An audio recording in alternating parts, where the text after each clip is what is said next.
ও নিয়ে আসেন, অসুবিধা নেই, 10 মিনিট বসুন।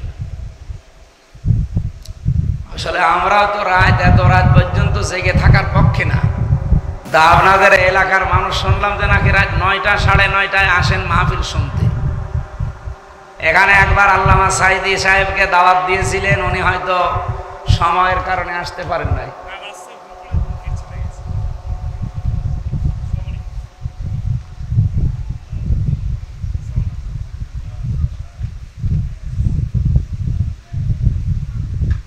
এখানে বসেন।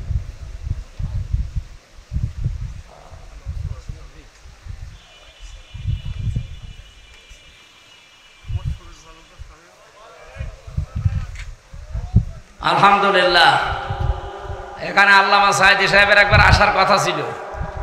আমাকে একটা কাগজ দেখিয়ে বলছিল, এই দেখেন উনি লিখে দিয়েছে, কিন্তু উনি হয়তো আসেন নাই জেলখানায় থাকার কারণে, জেলখানায় চলে গেল পরে। সেটা এখন রেখে দিয়েছে লেমিনেটিং করে। যাই হোক, তার সন্তান এসেছে, আমাদের কলেজার টুকরা বড় ভাই আল্লামা আলহাজ শামীম সাইদি হাফিজাহুল্লাহ। উনি পথ ভুল করেছিলেন, এই জন্য, নয়তো আমার আগে ওঠার কথা ছিল। চলে গেছে রাজবাড়ি বাদ দিয়ে মাগুরায়, এই জন্য আসতে দেরি হয়ে গেছে। আমরা যে আয়াত পড়েছিলাম, কিছু কথা সংক্ষেপে বলি নাকি? হ্যাঁ, সংক্ষেপে বলি, কারণ রাত অধিক হয়ে গেছে। এত রাত পর্যন্ত আমার নিয়ম না। আমি বাংলাদেশে ঘোষণা দিয়ে বেড়াচ্ছি যে আল্লামা সাইদি সাহেবের নাম শুনলে, যেহেতু তাফসিরুল কোরআন মাহফিল লেখা থাকলেই মনে করি এটার জনক হচ্ছে আল্লামা সাইদি। তো ওনার নিয়ম ছিল রাত 10টায় মাহফিল শেষ হয়ে যেত। তো এই নিয়মটা আবার চালু করা দরকার। সারা দেশে এইটাই বারবার বলছি যে আমারে যেখানে নিয়ে যাবেন অন্তত রাত 10টায় যেন মাহফিল শেষ হয়ে যায়। এই যে আমলায় সেদিন এসেছিলাম 9:30 থেকে 10:30, মাহফিল কি সুন্দর করে শেষ হয়ে গেল না? আমি এই নিয়ত করে এসেছিলাম 8টায়, কিন্তু আপনারা যে এইভাবে করবেন আমি জানি না। আগামীতে যদি কোনো জায়গায় নিয়ে আসেন, হাতে পায়ে ধরে বলছি 8:30টায় তুলে দেবেন। আজকে যদি ভাইয়ের জন্য অপেক্ষা করতে করতে দেরি হয়ে গেছে। চ্যানেলটি সাবস্ক্রাইব করে আমাদের সঙ্গেই থাকুন। নারায়ে তাকবীর। প্রধান বক্তার আগমন। মাহফিলের পক্ষ থেকে, তাওহীদি জনতার পক্ষ থেকে লিল্লাহি তাকবীর, লিল্লাহি তাকবীর। হামজা ভাইয়ের আগমন। মেহেরপুরের পক্ষ থেকে, গাংনী উপজেলার পক্ষ থেকে, মোহাম্মদপুরের পক্ষ থেকে লিল্লাহি তাকবীর। আপনারা খুশি তো? তাফসীর করার জন্য বিনীতভাবে আহ্বান জানাচ্ছি আন্তর্জাতিক খ্যাতিসম্পন্ন মুফাসসির কোরআন, বিশিষ্ট ইসলামী চিন্তাবিদ, কোরআন গবেষক আলহাজ হযরত মাওলানা মুফতি আমির হামজা সাহেবকে মূল্যবান তাফসীর করার জন্য বিশেষভাবে অনুরোধ করছি। আলহামদুলিল্লাহির রহিমির রহমান আল্লাযী খালাকানা লিল ইবাদাতি ওয়াল জান ওয়া খাসানা বিত তাকরীমি বাইনাল হায়াওয়ান ওয়া নাশহাদু আল্লা ইলাহা ইল্লাল্লাহু ওয়াহদাহু লা শারীকা লাহু শাহাদাতাম মুসিলাতান ইলাল জিনান ওয়া নাশহাদু আন্না মুহাম্মাদান আবদুহু ওয়া রাসূলুহুল মাবউসু ফীনা বিল হুদা ওয়া দীনিল হাক্কি লিইয়ুযহিরাহু আলাল আদিয়ান সাল্লাল্লাহু আলাইহি ওয়া আলা আলিহি ওয়া সাহবিহিল কিরাম মাদাম আশ-শামসু ওয়াল কমারু বিজিরিয়ান ওয়ান নাজমু ওয়াশ-শাজারু ইয়াসজুদান ফাউযু বিল্লাহি মিনাশ শাইতানির রাজীম বিসমিল্লাহির রহমানির রহিম ফালাউলা কানাত ক্বরিয়াতুন আমানাত ফানাফাআহা ঈমানুহা ইল্লা কওমা ইউনুস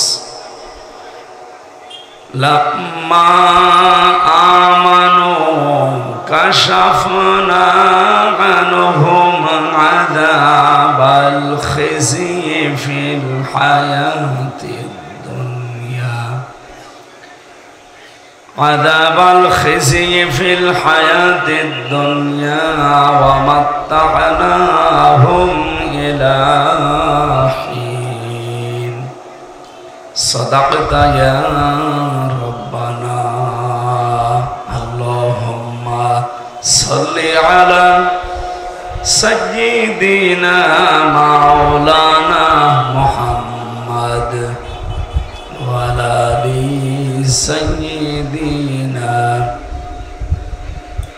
বালাগাল উলা বিকামালিহি কাশাফাদ দুজা বিজামালিহি হাসানাত জামিউ খিসালিহি সাল্লু আলাইহি ওয়া আলিহি। বাংলাদেশের ঐতিহ্যবাহী জেলা, সর্বকনিষ্ঠ জেলা মেহেরপুর, গাংনী থানার অন্তর্গত মোহাম্মদপুর ইসলামী সমাজ কল্যাণ সংস্থা ও পাঠাগার কর্তৃক আয়োজিত 2 দিন ব্যাপী তাফসিরুল কোরআন মাহফিল। সম্মানিত সভাপতি জনাব রাশেদ কবির দামাত বারকাতুহুমুল আলিয়া, মাহফিলের প্রধান অতিথি বিশ্বনন্দিত মুফাসসিরে কোরআন শহীদ আল্লামা দিলাওয়ার হোসাইন সাইদি রহমতুল্লাহ আলাইহের সুযোগ্য পুত্র আলহাজ শামীম সাইদি দামাত বারকাতুহুমুল আলিয়া, উনি চলে এসেছেন অলরেডি, এখানে কিছুক্ষণ পরে আসবেন ইনশাআল্লাহ। এ মাহফিলে এতক্ষণ যারা কথা বললেন, যশোর থেকে আগত ইসলামিক সঙ্গীত শিল্পী, সাড়া জাগানো বক্তা জনাব কবির বিন সামাদ দামাত বারকাতুহুমুল আলিয়া, বলেন আমিন। এ মাহফিলে উপস্থিত থাকার কথা ছিল আমাদের এখানে বিশেষ অতিথি হিসাবে জনাব মোহাম্মদ আমজাদ হোসেন, সাবেক সংসদ সদস্য মেহেরপুর টু। বিশেষ অতিথি হিসাবে আমার আগে যিনি কথা বলছিলেন, আমার কারাগারের সাথী, মাজলুম ব্যক্তিত্ব, রাজনীতিবিদ জনাব মোহাম্মদ ইসহাক সরকার, সাবেক সাংগঠনিক সম্পাদক বাংলাদেশ জাতীয়তাবাদী দল যুব দল কেন্দ্রীয় কমিটির, আতালাল্লাহু উমরাহু ওয়া বারাকাল্লাহু ফি হায়াতি আমিন। এ মাহফিলে উপস্থিত আছেন আমাদের কুষ্টিয়ার সাবেক উপজেলা চেয়ারম্যান, সফল চেয়ারম্যান, ইসলামিক চিন্তাবিদ, জননেতা জনাব মোশাররফ হোসেন, শ্রদ্ধাভাজন আমার দাদা যান দামাত বারকাতুহুমুল আলিয়া, হায়াতে তাজ্জেবা সিহাতে কল্লিয়া কামনা করছি, আল্লাহ যেন দান করেন, বলেন আমিন। অসুস্থ হয়ে আছে লোকটা। কোরআনের মাহফিলে মোনাজাত কবুল হয় আল্লাহর দরবারে, আমরা এটা বিশ্বাস করি। সেই আশা নিয়েই বলছি, আল্লাহ যেন দাদার হায়াতটা সুস্থতায় ভরিয়ে দেন। এখানে উপস্থিত আছেন আপনাদের এই গাংনী উপজেলার সাবেক সফল চেয়ারম্যান, ইসলামিক চিন্তাবিদ, জননেতা জনাব নাজমুল হুদা, আতালাল্লাহু উমরাহু ওয়া বারাকাল্লাহু ফি হায়াতি আমিন। এখানে উপস্থিত আছেন জনাব মাওলানা জাহাঙ্গীর আলম, গাংনী দাখিল মাদ্রাসার সম্মানিত সোফা, অন্যান্য নামনা জানা সম্মানিত ব্যক্তিবর্গ, সামনে বসা মুসলমান ভাইরা, পর্দার আড়ালের সম্মানিতা মা এবং বোনেরা, প্রশাসনের ভাইরা, প্রাণপ্রিয় মেহেরপুরবাসী, বাঁশবাগান, কাঁঠাল বাগান, আম বাগান যাই বলেন, কিছু সময়ের জন্য এটা এখন জান্নাতের বাগান। এটা বিশ্বাস করেন তো? এটা এখন জান্নাতের অলরেডি বাগান হয়ে গেছে। আর আমরা কোরআনের বর্ণনা জানি, জান্নাতে কোনো মানুষকে আল্লাহ যদি একবার প্রবেশ করায়, কোনোদিন তাকে আর বের করে দেবে না। এখানে অলরেডি যারা চলে এসেছেন জান্নাতের বাগানে, আপনি যদি চলে যেতে চান, এটা আপনার বিষয়, আল্লাহ আপনাকে বের করে দেবে না। আর জান্নাতে আসলে আমরা কোরআন হাদিস পড়ে এতটুকু জানি, এমন শান্তি আল্লাহ সেখানে রেখেছে, কোনো মানুষ সেখান থেকে বের হতেও চাইবে না, আর আল্লাহ বের করে দেবেও না। তো এখানে যারা এসেছেন, আপনাদের ভাগ্য, আমাদের ভাগ্য অবশ্যই ভালো। কপাল ভালো না হলে হাজার হাজার মানুষ এলাকায় বসবাস করে, এরা পোস্টার, মাইকিং, প্রচার প্রসার সব করেছে, সবাইকে আল্লাহ আসার তৌফিক দেয়নি। ইসহাক সরকার ভাই বলছিলেন না, যদি এখানে আপনাকে ব্যান্ড সংগীত দিতেন। মমতাজ তো নেই, পালিয়েছে আল্লাহর ওলি। তার যারা অনুসারী আছে তাদেরকে যদি নিয়ে আসতে, এর চাইতে হাজার হাজার মানুষ আরো বেশি হতো। আমরা এই কথার সাথে একমত, কিন্তু আমরা বলতে চাই জান্নাতি মানুষ কমই হবে, জাহান্নামী মানুষ থাকবে গাদাগাদি করে। যদিও জাহান্নাম সংখ্যায় কিন্তু কম। জাহান্নাম কয়টা? জাহান্নাম একটা, কিন্তু তার স্তর আছে 7টা। আর জান্নাতও একটা, তার স্তর আমরা কোরআনে পেয়েছি 100টা। অথচ জান্নাতি মানুষগুলো সংখ্যায় কম হবে, তারা স্বাচ্ছন্দ্যে বসবাস করবে, আরাম আয়েশে থাকবে। আর জাহান্নামের ভেতরে যারা, এরা ওই কাশিমপুর হাই সিকিউরিটি জেলে যেভাবে থাকে, এদিকে 3.5 হাত, এদিকে 3.5 হাত, এতটুকু জায়গায় 3, 4 জন, 5 জন, 6 জন করে রেখে দেয়। আমার মনে হয় জাহান্নামে এর চাইতে আরো বেশি মানুষ রাখবে। এই জন্য আজকের অনুষ্ঠানে সবাই আসবে বিষয়টা এমন না। যাকে আল্লাহ ভালোবাসেন, মাইয়ুরিদিল্লাহু খায়রা ইউফাক্কিহু ফিদ্দিন, যার কল্যাণ আল্লাহ কামনা করেন তাকে কোরআন হাদিসের জ্ঞান দান করে। আজকে আমরা কোরআন হাদিসের জ্ঞান নেওয়ার জন্য আসি নাই, বলেন না কেন? সুতরাং এখানে যারা আসবে তারা ভাগ্যবান। যে মানুষগুলোকে আল্লাহ নিয়ে আসলেন, খুশি হয়ে বলেন আলহামদুলিল্লাহ। একটু কথাগুলো মনোযোগ দিয়ে শোনেন, যেহেতু নন্দিত মানুষ একজন আসবে।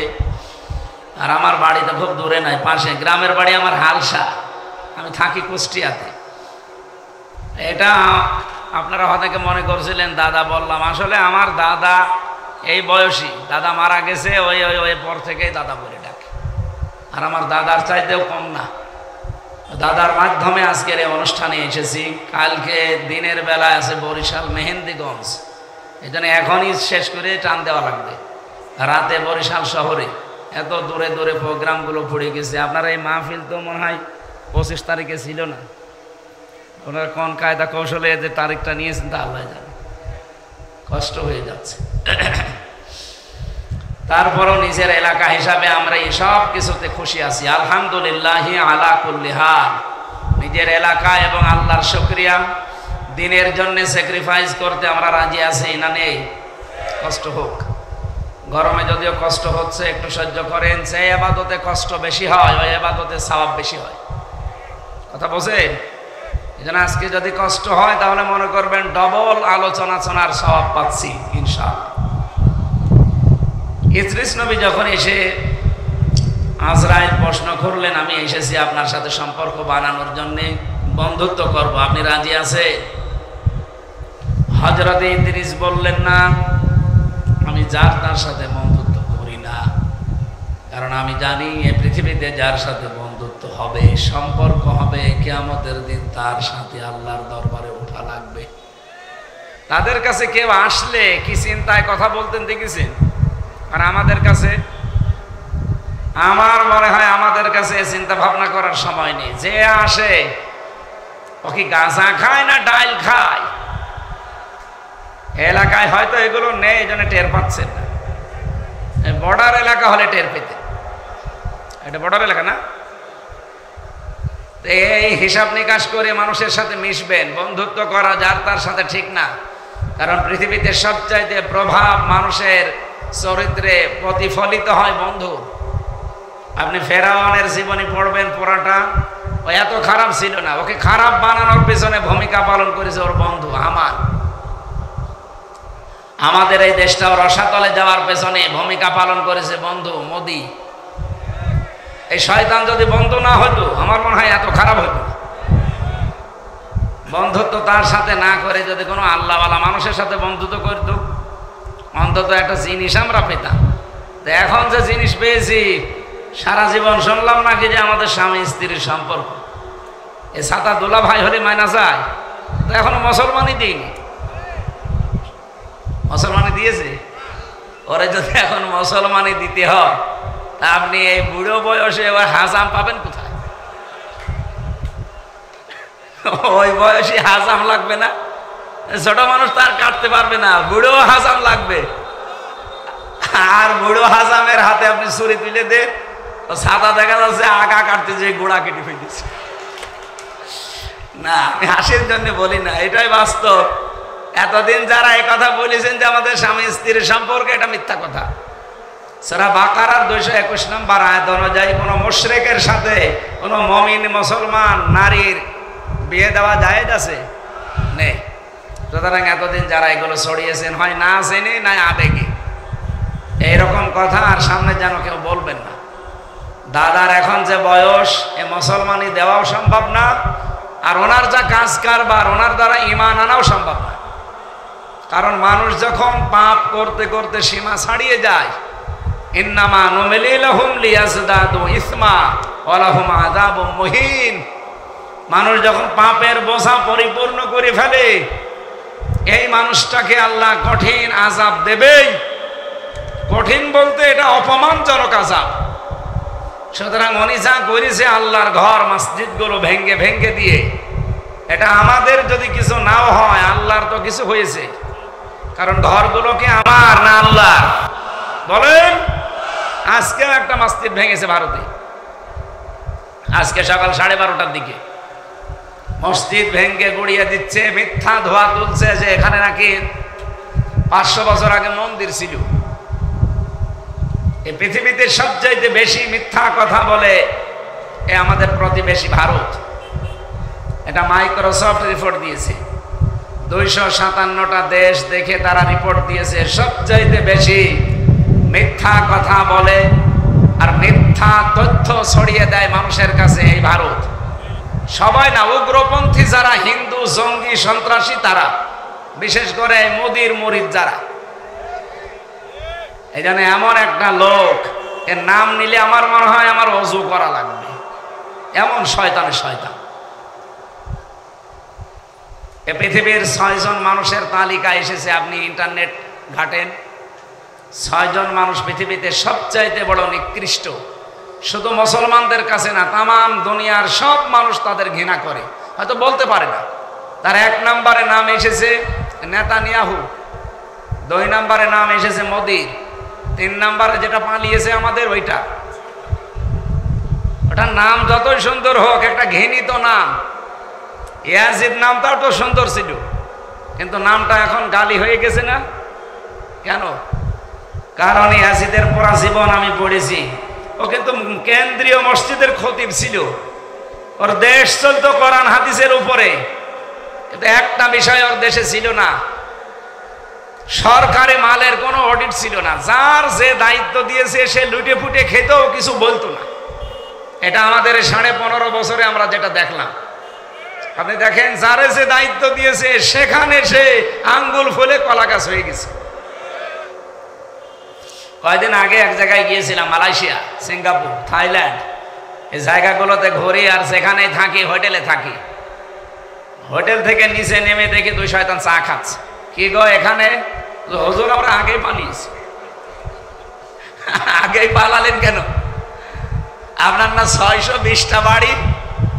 ওই যে চট্টগ্রামের যেটা ভূমিমন্ত্রী ছিল, ওর বাড়ি কয়টা? 620টা বাড়ি বানিয়েছে শয়তান।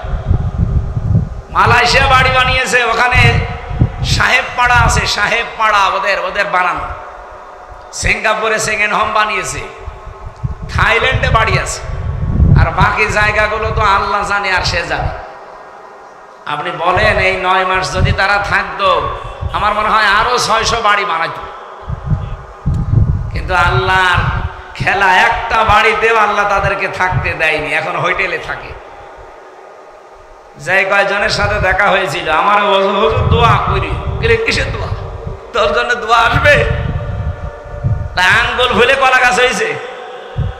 এই যে সরকারি মারের অডিট ছিল না এই ইয়াজিদের জামানায়, আল্লাহ রাব্বুল আলামিন এমন ঘৃণিত করে দিয়েছে তারে, এই 1,500-এর বেচারে। আজ পর্যন্ত কারো সন্তানের নাম ইয়াজিদ আপনি শুনেছেন? বলেন বলেন। অথচ নামটা কিন্তু ভালো না, খুব সুন্দর নাম না ইয়াজিদ, নামটাই গালি হয়ে গেছে। আমার তো মনে হচ্ছে এই 15.5 বছরে যারা ছিল, শুধু পালিয়েছে উনি একা না, 1628 জন। এই যারা জালেম এবং জালেমদের দোসর, প্রত্যেকের নাম দেখেন, আর কিছুদিন যাক, যুগের আবর্তনে তাদের নাম ইয়াজিদের মতো গালি হয়ে যাবে। হয়তো এতদিন আমরা কিছু বলতে পারি না সামনাসামনি, কারণ অনেক কিছু সামনাসামনি বলা যায় না, বলে টিকে থাকা তো লাগবে। আমার দাদা, এ দাদা আমার যে দাদা মারা গেছে আমি জেলখানায় থাকতে, উনি আমার একটা গল্প শোনাতেন যে একটা যে হাজ্জাজ বিন ইউসুফ, এই লোকটার জীবনী উনি পড়াশোনা করতেন, আমার শোনাতেন যে এত জালেম ছিল, মানুষ ওর নামেই দিয়েছিল জালেম। আমার রিমান্ডে মাটির নিচে ওই যে আয়না ঘরে যে অফিসার আমারে প্রশ্ন করছিল যে আপনি ফেসবুকে স্ট্যাটাস দিয়েছিলেন যে পৃথিবীতে এমন একটা দেশ আছে 257টা দেশের ভেতরে, যেই দেশের প্রধানমন্ত্রী জালেম, আপনি কেন এই কথা লিখলেন? আমি বলছি আমি কি ওখানে হাসিনার নাম লিখেছি? বলছে না, কোন দেশের প্রধানমন্ত্রী জালেম এটা আমরা জানি। আরে শয়তান, আমি কোন দেশের নাম বলিনি, আর নিজে হাসিনার নামে চালিয়ে দিচ্ছে, দোষ তো ওর। ওইটার জন্য আমার টর্চার করে। এই যে আমি চেয়ারে বসতে পারি না, এখন কাঠের ওপরে বসলে আমার পেছনে ব্যথা হয়ে যায়। ওরা এমন কোনো জায়গা নেই টর্চার করে না, মাথার চুল থেকে পায়ের তালু পর্যন্ত প্রত্যেকটা ইঞ্চি ইঞ্চি জায়গায়। এখানে একটু বসলে এই পেছনে ব্যথা করে। আমি বললাম এই যে গদি এনে দেন, নয়তো 10 মিনিট পরে দেখা যাচ্ছে মাফি আর হবে না। এই টর্চার গুলো করেছিল পুরা মিথ্যার উপরে। আমারে জিজ্ঞাসা করছে যে আপনি কেন এই কথা লিখলেন? আমি তো আর কোনো মানুষের নাম লিখিনি, লিখেছিলাম। তারা নিজেরাই জবাব দিচ্ছে যে পৃথিবীর কোন দেশের প্রধানমন্ত্রী জালেম এটা আমরা জানি। তাই আপনি জানেন তো আমারে জিজ্ঞেস করেন, আমি তো বলি নাই কারণ এই লোকটা এত জালেম ছিল, এই পৃথিবীতে ওই এলাকায় ওর নামই আসল নাম নেই, ওর নামই জালেম। পাইক পেয়াদা যারা আছে সৈন্য দল এসে বলছে বাদশাহ আপনার জন্য তো বাইরে যাওয়া যায় না, লোকজন শুধু আপনাকে গালি দেয়। রাইট, গালি দেয় মানে ছদ্মবেশ নিয়েছে, একটা ছেঁড়া পোশাক পরে রাস্তায় এসেছে, একটা গ্রাম্য লোকের সাথে দেখা, ডাক দিয়ে বলছে বাদশাহ হাজ্জাজ বিন ইউসুফ, এই লোকটা কেমন? ও তো জালেম। হ্যাঁ, ও জালেমের বাচ্চা, জালেম। 2-3 বার জালেম শোনার পর ওর মেজাজ গেছে খারাপ। যাই বেটাই আমারে চেনো না? আমি সে হাজ্জাজ বিন ইউসুফ। চিন্তা করছে আমার তো মাথা থাকবে না, ডাক দিয়ে বলছে বাদশাহ আপনি আমারে চিনেন? না তো। কে তুই? লোকটা বলছে আমি এই গ্রামের ওই লোক যার মাসে 2 দিন মাথা খারাপ হয়, আজকে তার পয়লা দিন। তোর 2 দিন মাসে মাথা খারাপ হয়, আজকে তার পয়লা দিন, তার মানে আর একদিন মাথা খারাপ হবে। পাগল, পাগল বলে ওই দিন বেশি গিয়েছে, তাছাড়া বাঁচার কথা ছিল। এই কথা বোঝেন? আমরা এই 15.5 বছরে বেঁচেছিলাম পাগল বলে। এই ইসহাক ভাই আমার আসার সময় বলছিল যে আমারে টার্গেট নিয়েছিল, আমি নিজেও জানতাম। আল্লামা সাইদের পরে আমরা ভেতরে বিশেষ করে মামুনুল হক, আমির হামজা, এরপরে এই জসিমউদ্দিন রহমানি, এই মানুষগুলো আমরা ধরে নিয়েছিলাম যে বাইরে মনে হয় আর সূর্য দেখা হবে না, এরা যেভাবেই হোক শেষ করে দেবে। আল্লাহ রাব্বুল আলামিন হায়াতটা এখনো আছে, এই জন্য ফিরিয়ে দিয়েছেন। এই জন্য এখন যে কয়দিন বেঁচে আছি এটা আমার বোনাস হায়াত। এই বোনাস লাইফে যতটুকু সময় পাবো আমি আল্লাহর কথা, রসুলের কথা যতটুকু জানি স্পষ্ট ভাষায় ছড়াতে চাই। আপনারা রাজি আছেন না শুনতে? এটা আমার কথা ছিল, যার তার সাথে বন্ধুত্ব করা যাবে না, এটা বিশাল প্রভাব পড়ে জীবনে। হযরতে আজরাইল বললেন আমি এসেছি, আপনি ফেরত দিয়ে দেবেন? বলে না, আমি বন্ধুত্ব করতে চাই, কিন্তু আমার শর্ত আছে। আমি কয়েকটা শর্ত আপনাকে দেব, যদি মেনে নিতে পারেন আমি রাজি আছি আপনার সাথে সম্পর্ক করতে। 1 নম্বরে, আমি শুনেছি মৃত্যুর যন্ত্রণা বড় কঠিন। ওয়াজাতে সাকরাতুল মাউতি বিল হক যালিকা মা কুনতা মিনহু তাহিদ। এই পৃথিবীতে সব কিছু মিথ্যা হতে পারে, আল্লাহ বলেন মরণের যন্ত্রণা এটা সত্য। সূরা কফের ভেতরে পাবেন 26 নাম্বার পারা 18 নাম্বার পৃষ্ঠার 4 নাম্বার লাইনের 19 নাম্বার আয়াতে আছে। রব্বুল আলামিন বলেন, পৃথিবীর মানুষেরা দুনিয়ায় সব মিথ্যা হয়ে যেতে পারে, মরণের যন্ত্রণা সত্য। কে বলছে? কেউ রেহাই পায়নি। আমাদের নবী মুহাম্মদুর রাসূলুল্লাহ পর্যন্ত মরণের যন্ত্রণা থেকে তিনি ছাড় পাননি। আজরাইল শুধু তার বুকের উপরে হাতটা রেখেছিলেন। তিনি বারবার বলছিলেন, ফেরেশতা কি করো? বলে, হাত রেখেছি, তাড়াতাড়ি উঠাও। আমার মনে হচ্ছে বুকের উপরে উহুদ পাহাড় রেখে দিয়েছে। ফেরেশতা আজরাইল একদিন বলেছিল, হে রাসূল, আমি জানি আল্লাহর পরে আপনার স্থান, আল্লাহ আপনাকে কত ভালোবাসে এটা আমি জানি। এই জন্য পৃথিবীতে কোন সৃষ্টির জান কবজে এত আসানে আমি কাজ করি নাই।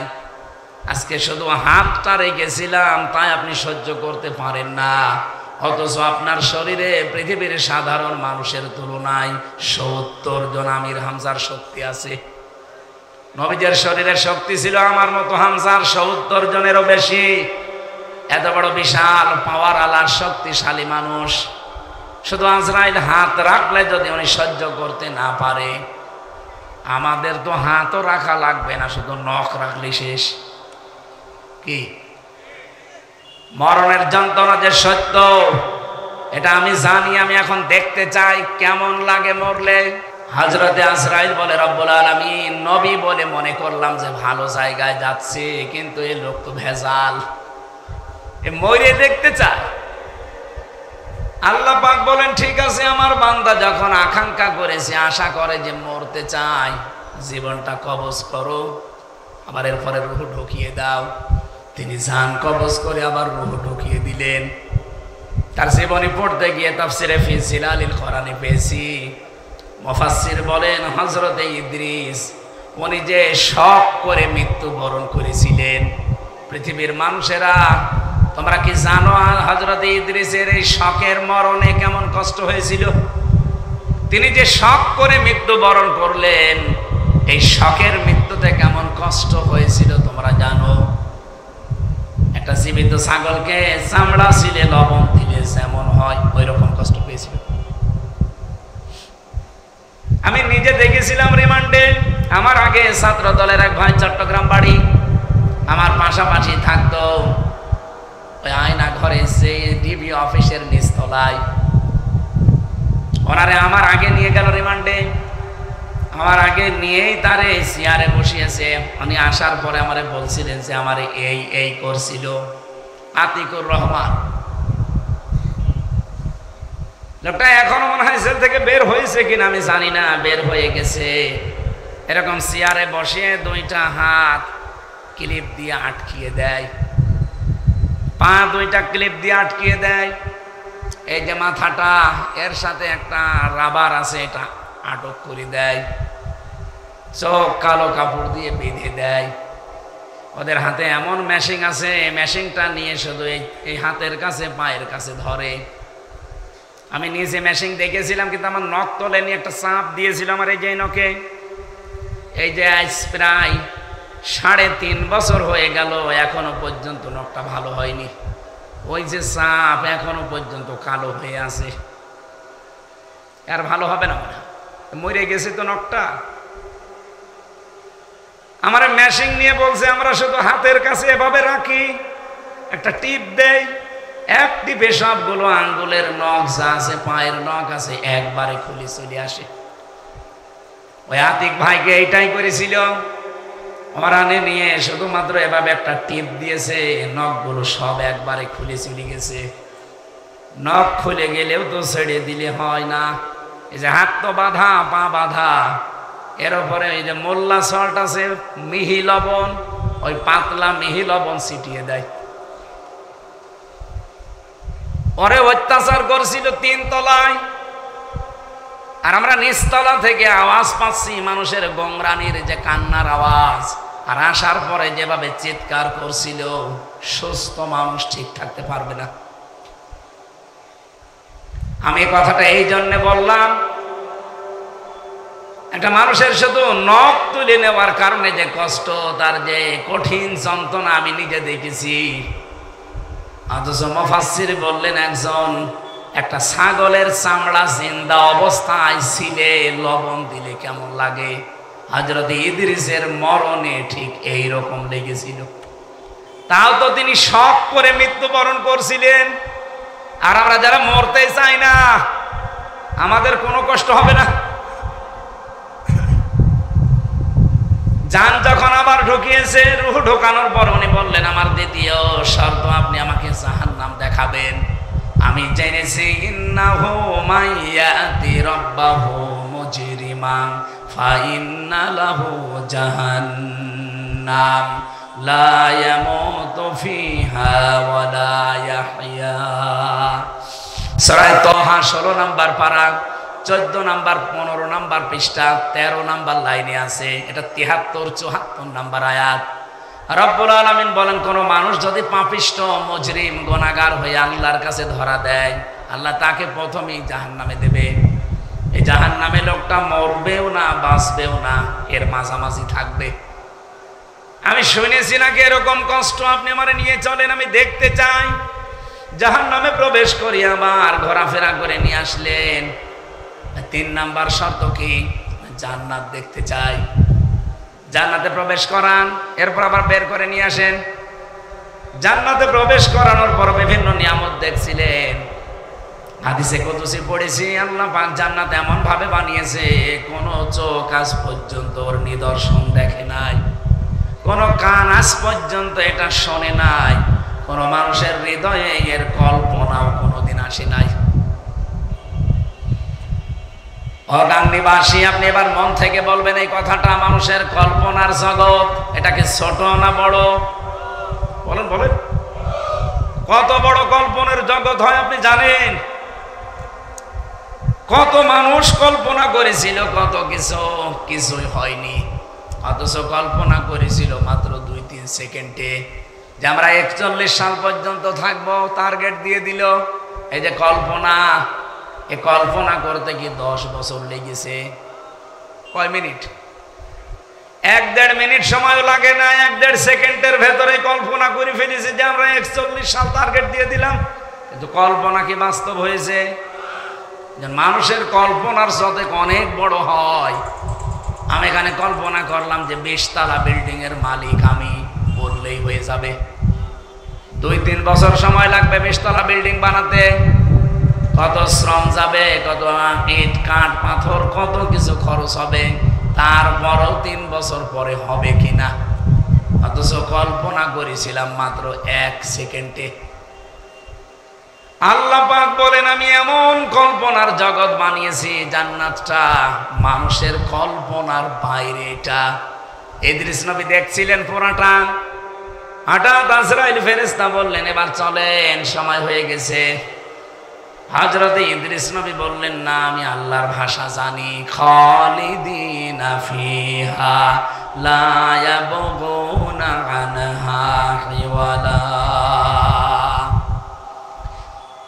এটা সূরা কাহফের ভেতরে আছে, 16 নম্বর পারা 3 নম্বর পৃষ্ঠা 13 নম্বর লাইনের 107 নম্বর 8 নম্বর আয়াতে আছে। রব্বুল আলামিন বলেন, কোন মানুষ যদি জান্নাতে একবার আসতে পারে, কোনদিন আমি তাকে বের করে দেব না, আর সে বের হতেও চাইবে না। ও ভাই আজরাইল, আল্লাহ নিজেই তো জানিয়েছে জান্নাতে আসলে আর বের করে দেয় না, আর আমি তো বের হতেও চাই না, ডিস্টার্ব করেন কেন, চলে যান। ফেরেশতা বলে, রব্বুল আলামিন, তোমার ইদ্রিস নবী বড় চালাক। আল্লাহ তাআলা বলেন, ফিরে আসো আজরাইল, আমি নবী ইদ্রিসের কপালে এইটাই লিখেছিলাম। আমার এখানে হাদিসটা বলার উদ্দেশ্য এই, তিনি এখনো জান্নাতে আছে, বের হননি, আল্লাহ তাকে বের করেও দেবে না।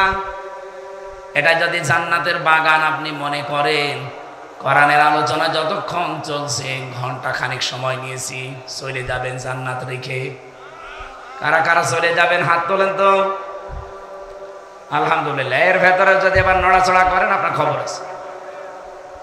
দরুদ আর সালাম পড়ছি আমাদের নবী মুহাম্মদুর রাসূলুল্লাহ সাল্লাল্লাহু আলাইহি ওয়াসাল্লামের প্রতি। আমাদের আজকের আলোচনার একটা নতুন বিষয়, সুন্দর একটা বাস্তবতা মিলিয়েছি, যে কোন দেশের প্রধান যদি পালিয়ে যায়, তাহলে সেই দেশের পালিয়ে যাওয়ার তার অনুসারী এবং ওই দেশের জনগণ যারা আছে, তাদের কি করণীয় আর কি বর্জনীয়, এই কথাগুলো আজকের তেলাওয়াত কিন্তু আয়াতে আছে। যেহেতু এই আয়াতের সাথে আমাদের দেশের একটা মিল আছে, আমাদের একজন পালিয়েছে, কি কথা বললেন না? যিনি পালিয়ে গেছে এখন তার অনুসারী যারা আছে, এদেশে তার জনগণ যারা ছিল, এ উভয়ের এখন কি করা লাগবে, কি বর্জন করা লাগবে, কি আঁকড়িয়ে ধরা লাগবে, এইগুলো আজ কোরআন আমাদের জানাবে। কোরআন থেকে এই কথাগুলো নিয়ে আগামী এই দেশটা গড়া যায় না? কথা বলছেন না কেন? নাকি এটা আমি বানিয়ে বলছি? এটা সূরা ইউনূস ৯৮ নম্বর আয়াত, একটা মাত্র আয়াত পড়েছি, এর উপরে আমরা কথা বলতে চাই ইনশাআল্লাহ। নবীজির কথা বলছিলাম, বিশ্ব নবীকে আল্লাহ পাঠিয়েছেন কয়েকটা উদ্দেশ্য নিয়ে। এক নম্বরে তার উদ্দেশ্য ছিল পৃথিবীতে তাওহীদ প্রতিষ্ঠা, এটার জন্য কয়েকটা কর্মসূচি তিনি হাতে নিয়েছিলেন। সূরা আলে ইমরান ৬৪ নম্বর আয়াতটা আপনারা মিলাবেন, আমি শুধু থিওরিগুলো বলছি, বাড়ি যেয়ে এই তথ্যগুলো মিলিয়ে দেখবেন, যাদের রেকর্ড হচ্ছে তো সারা দুনিয়ায় যাচ্ছে এখন। আল্লাহ রাব্বুল আলামিন বলেন, قل يا أهل الكتاب تعالوا إلى كلمة سواء بيننا وبينكم ألا نعبد إلا الله ولا نشرك به شيئا ولا يتخذ بعضنا بعضا أربابا من دون الله فإن تولوا فقولوا اشهدوا بأننا مسلمون। বলেন আল্লাহু আকবার। কেন প্রথমে একটা পড়লাম? আল্লাহ পাক বলেন, নবী আপনি ডাক দেন, হে কিতাবধারী আছে যারা তারা। এখন যেহেতু নবী নেই এই বিশ্বে, এখন নবীর ওয়ারিস যারা আছে তাদের জন্য একটা তাওহীদ প্রতিষ্ঠার জন্য ফলো করা দরকার। আমরা আজ ডাক দিচ্ছি বিশ্বের মানুষদেরকে, 810 কোটি মানুষের আমরা মাত্র 210 কোটি মুসলিম, বাকি সবই অন্যান্য ধর্মের। এই যে ইহুদিরা তাদের নিজেদেরকে আহলে কিতাব দাবি করে, তারা বলে আমরা মুসা নবীর উম্মত। খ্রিস্টানরা তারা দাবি করে তারা ঈসা নবীর উম্মত। বাইরের দেশগুলোতে যখন আমি যাই, যখন সফরে থাকি, ইহুদিদের সাথে খ্রিস্টানদের সাথে আমার চলাফেরা আমি দেখেছি। যদি জিজ্ঞাসা করি যে ভাই আপনার নাম কি, নামটা বলার পরে আমি বুঝি যে এই লোকটা খ্রিস্টান। সেই বলে আপনার নবীর নাম কি, বলে যিশু। যিশু মানে ঈসা নবীকে ওরা যিশু বলে ডাকে। একবার থাইল্যান্ডে যাওয়ার সময় দেখি, আমার ট্রেনে যাওয়ার সময় একজন 4-5টা ছেলে মেয়ের সাথে, দৃশ্য দেখে মনে হচ্ছে দাঁড়িয়ে এত বড় বড়, মাথায় পাগড়ি, চোখ বাগায়, স্ত্রীর হাত মোজা পা মোজা পরা, আবার উপরে একটা নেকাব দেওয়া, এ মনে হবে যে বিশাল আল্লামার স্ত্রী। জিজ্ঞাসা করলাম নাম কি, নাম শোনার পরে আমি বুঝে ফেলেছি এটা ইহুদি। বললাম আপনার নবীর নাম কি, বলছে জোসেফ। হ্যাঁ, জোসেফ মানে কি? মুসা নবী। আর হযরতে মুসা আলাইহিস সালামকে জোসেফ বলে ডাকে। ওই ইহুদিদের ভেতর একজন আলেম, ছেলে মেয়ে হয়েছে প্রায় 6-7টা, ওর স্ত্রীর 2 কোলে 2টা, বুকে একটা, পেটেও মনে হয় আছে কিনা জানি না, ওর হাতে একটা, ওর কাঁধে একটা, 4-5টা। ওরা চায় পৃথিবীতে যেহেতু ইহুদিদের সংখ্যা কম, এই জন্য ছেলে মেয়ে বেশি নিয়ে মুসলমানদেরকে ওরা ছাড়িয়ে যাবে। মুসলমানদের সাথে পারবে? কথা বলছে না কেন? 210 কোটি যদি এখন জন্ম দেওয়া শুরু করে, আর ওরা মাত্র পৃথিবীতে 80 লাখ, 1 কোটিও না।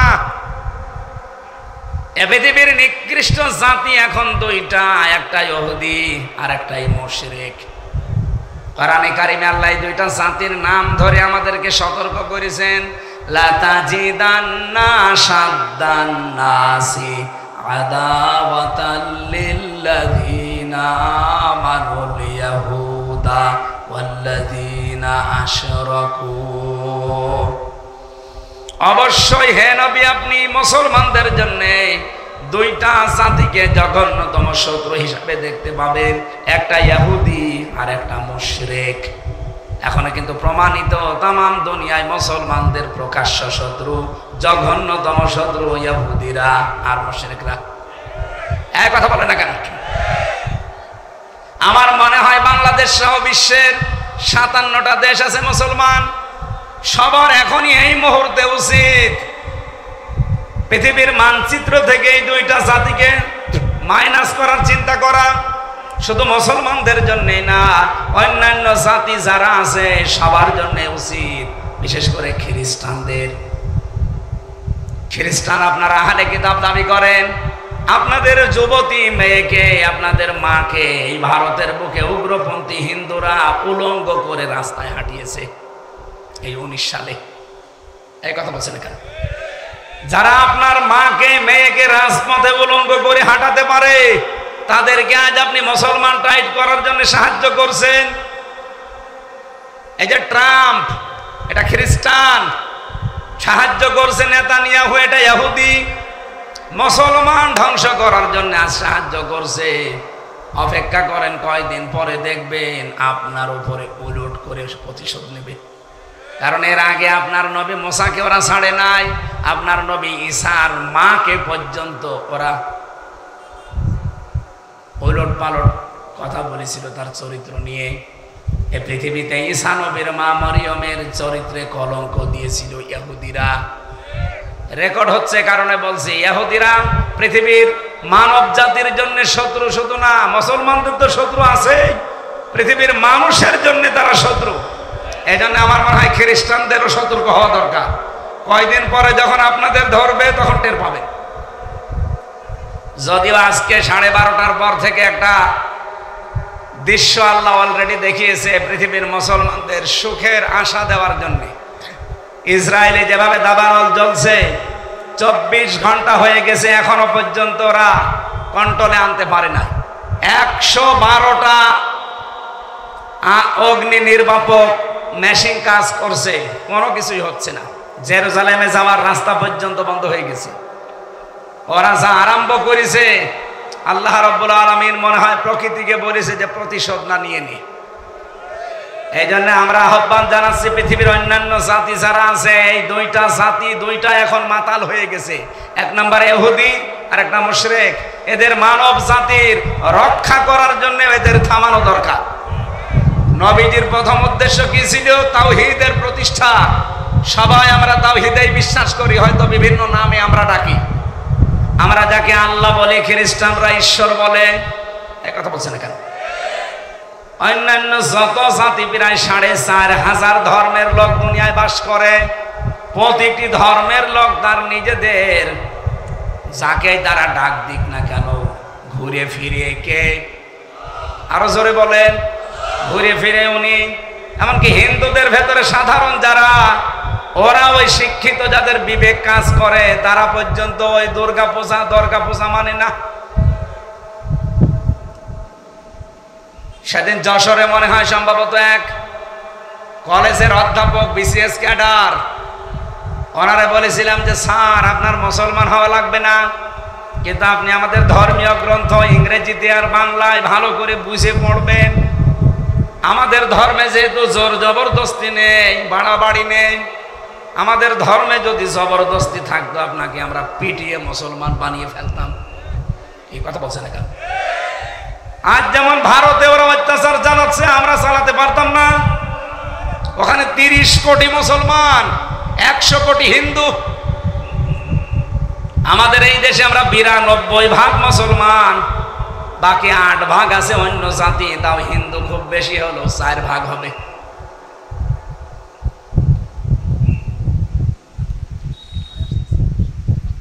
ও নিয়ে আসেন, অসুবিধা নেই, 10 মিনিট বসুন। আসলে আমরাও তো এত রাত পর্যন্ত জেগে থাকার পক্ষে না। তা আপনাদের এলাকার মানুষ শুনলাম যে নাকি রাত 9টা 9:30টায় আসেন মাহফিল শুনতে। এখানে একবার আল্লামা সাইদি সাহেবকে দাওয়াত দিয়েছিলেন, উনি হয়তো সময়ের কারণে আসতে পারেন নাই।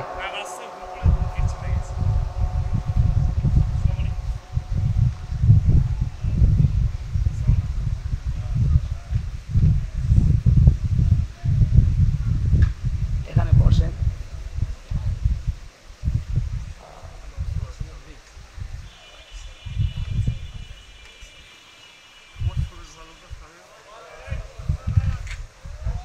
আলহামদুলিল্লাহ, এখানে আল্লামা সাঈদী সাহেবের একবার আসার কথা ছিল।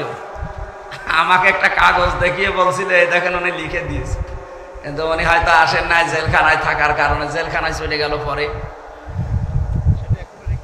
সেটা এখন রেখে দিয়েছে লেমিনেটিং করে। যাই হোক, তার সন্তান এসেছে, আমাদের কলেজার টুকরা বড় ভাই আল্লামা আলহাজ শামীম সাঈদী হাফিজাহুল্লাহ। উনি পথ ভুল করেছিলেন, এই জন্য, নয়তো আমার আগে ওঠার কথা ছিল।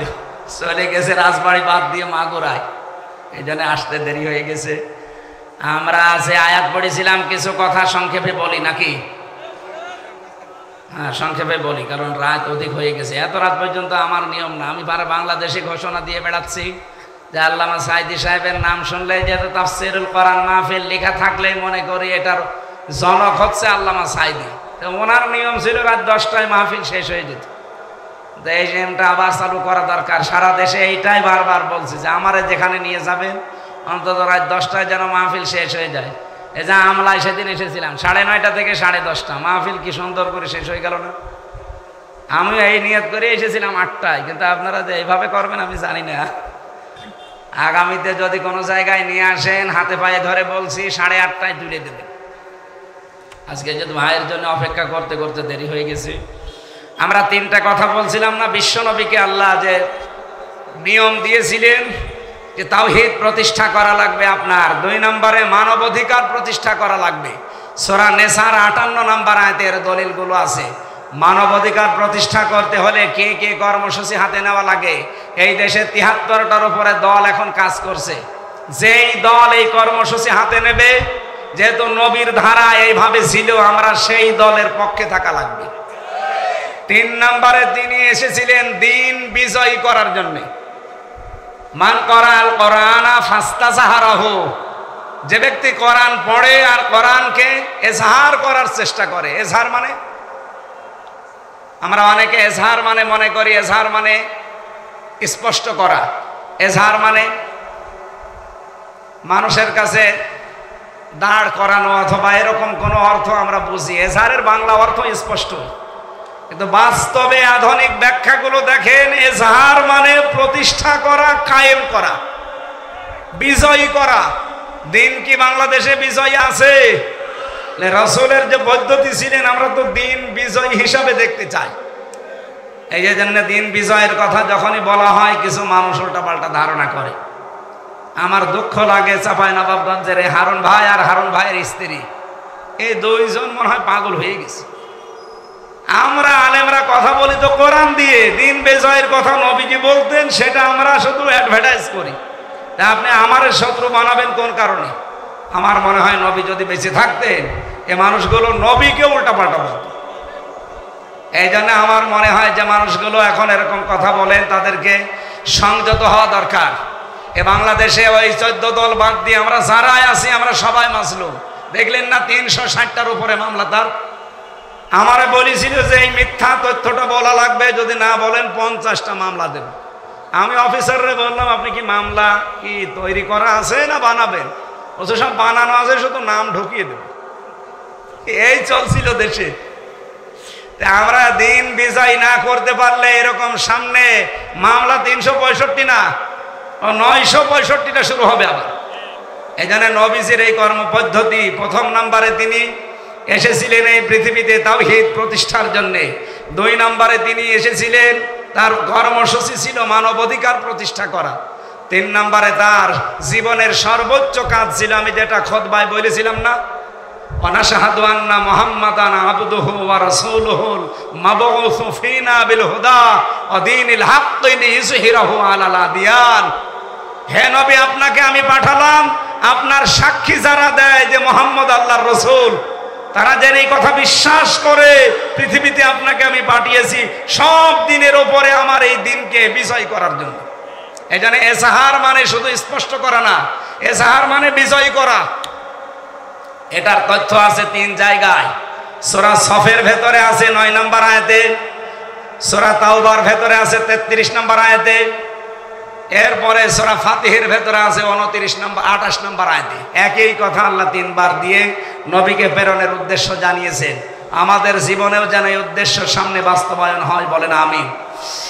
হযরত ইউনূস নবীর জীবনী থেকে আমি বলতে চাই, একটা দেশের দায়িত্বশীল সর্বোচ্চ যিনি, তিনি যদি পালিয়ে যায়, চলে যায় তাদেরকে ছেড়ে, তাহলে ওই দেশের তার অনুসারী যারা আছে তার উম্মত মনে করে, অথবা ওই দেশে যারা বসবাস করে তাদের কি করণীয় কি বর্জনীয়।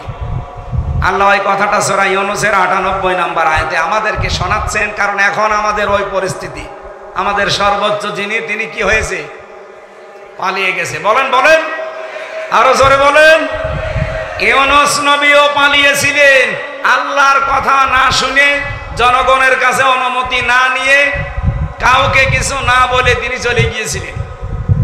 এই যে যাবার পরে কি হয়েছিল তার জীবনে, এবং জাতির লোক কি করেছিল, আমাদেরও যিনি চলে গেল উনিও কিন্তু আমাদের না বলে গেছে। কি বলে গেছে? অনুমতি চেয়েছিল যে 5 মিনিট সময় দেন, কিছু বলে যায়, কিন্তু জনগণ সে সময় দেয়নি। উনি যেহেতু চলে গেছে, এখন আমাদের করণীয় ইউনূস নবীর জাতি যারা ছিল, যা করেছিল আমাদেরও তাই করা লাগবে। এক কথা বলছেন। আল্লাহ পাক বলেন, ফালাউলা কানাত করিয়াতুন, এমন একটা গ্রাম কেন হইল না, বাংলায় বলছি, কেন হলো না এরকম একটা গ্রাম, জনপদ, আমানাত, যারা ঈমান আনবে, ফানাফাহা ঈমানুহা লাম্মা কওমা ইল্লা কওমা ইউনূস, যাদের ঈমান তাদের উপকার করেছে ওই জাতির। এই পৃথিবীতে আল্লাহর শাস্তি এসে যাওয়ার পরে কোন জাতির ঈমান গ্রহণ হয়েছে আমি পড়া কোরআনে হাদিসে কোন জায়গায় পাইনি, শুধু এই একটা ব্যতিক্রম। যত জাতির ইতিহাস আমি কোরআনে পড়েছি, শাস্তি নাজিল হয়ে গেলে তারা যদি ভালোভাবে বলে, তারপরও তাদের ঈমান আর আল্লাহ গ্রহণ করেনি।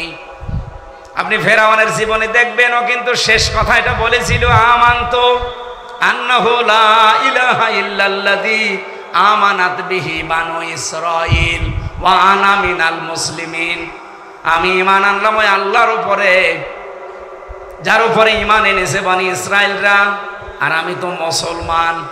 এরপরও ফেরেশতারা আমারে পানির ভেতরে চুবাই কেন? আল্লাহ ডাক দিলেন, আল্লাহ অকদা সয়তা কবুলু ওয়া কুনতা মিনাল মুফসিদিন, এখন এর আগে বড় স্বৈরাচারী ছিলে, সন্ত্রাসী ছিলে, সীমা লঙ্ঘনকারী ছিলে, ফ্যাসাদ সৃষ্টিকারী ছিলে, বহু বান্দা বান্দির জীবন তোমার দ্বারা নষ্ট হয়েছে।